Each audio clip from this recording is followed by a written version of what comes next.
ঐতিহ্য আর অভিজাত্যের প্রতীক হিসেবে পরিচিত রাজশাহী সিল্ক। দেশ বিদেশে যার আলাদা সুনাম রয়েছে। তবে ঐতিহ্য বিক্রির আড়ালে সিল্কের স্বর্গ রাজশাহীতেই চলছে রমরমা প্রতারণা। রাজশাহীর খাঁটি সিল্কের নামে বাজারে বিক্রি হচ্ছে বিদেশি সিল্কের সুতোয় তৈরি পোশাক। জিয়াউল গনি সেলিমের রিপোর্টে বিস্তারিত। রাজশাহী সিল্ক পল্লী ঈদ বা বিশেষ কোনো উৎসব এলেই হয়ে ওঠে জমজমাট।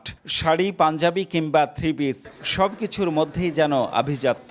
তাই 2017 সালে রাজশাহীকে সিল্ক হেভেন নামে ব্র্যান্ডিংও করেছে সরকার।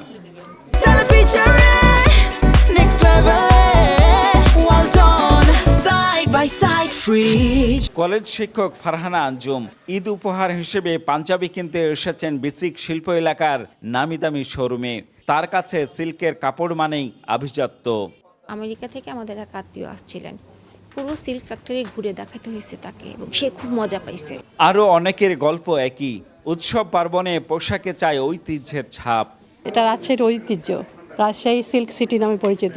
আর রাজশাহী শিল্প না একটা অন্যরকম পাওয়া আমার মনে হয় মেয়েদের কাছ থেকে, নারীদের কাছ থেকে। কাপড়টা পরে খুব আরাম, শীত হোক গরম হোক সব সময় সুন্দর মতো ক্যারি করা যায়। স্ট্যান্ডার্ড বজায় রেখে স্বল্প মূল্যে ভদ্রচিত যে পোশাক পরিচ্ছদ, যে কাপড় চোপড়গুলো পাওয়া যায় রাজশাহী সিল্কে, এগুলো আরামদায়ক।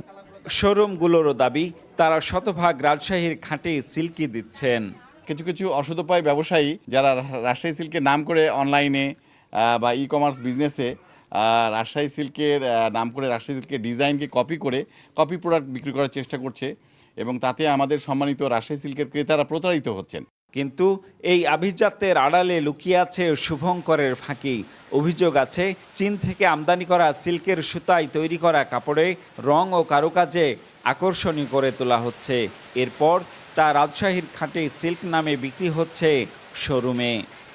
যেহেতু র মেটেরিয়াল নাই আমাদের দেশে, অত নাই, উৎপাদন হয় না, সেই পরিমাণ কম, খুবই কম বললেই চলে, নাই বললেই চলে।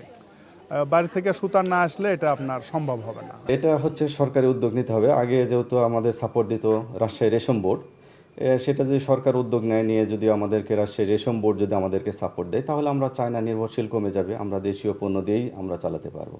রেশম শিল্প মালিকরা বলছেন দেশীয় রেশম গুটি থেকে সুতা উৎপাদন নেই বললেই চলে। তাই ব্যবসায়িক কৌশল হিসেবে চীনের সুতায় তৈরি সিল্কের পোশাক বিক্রি করা হয় রাজশাহীর নামেই। এখানে কিছু কিছু কাপড় তৈরি হয় বাংলাদেশের সুতা দিয়ে, সেগুলো বিক্রি খুব কম হয়, যার কারণে আমি প্রতিষ্ঠান করেছি লাভের জন্য। যদি বিক্রি কম হয়, দাম বেশি হয়, আর জিনিসও মানে চায়নার মতো অত স্মুথ বা অত কোয়ালিটি আসবে না, তাহলে আমি কেন এটা তৈরি করতে যাবো? আর আমাদের কাঁচামালই তো নাই। এক একটি সিল্কের শাড়ির দাম 3000 থেকে 50,000 টাকা পর্যন্ত। থ্রি পিস পাওয়া যাচ্ছে 5000 থেকে 15,000 টাকায়, আর পাঞ্জাবির দাম সর্বোচ্চ 20,000 টাকা। Ziaul Gani Selim, star news, Rajshahi.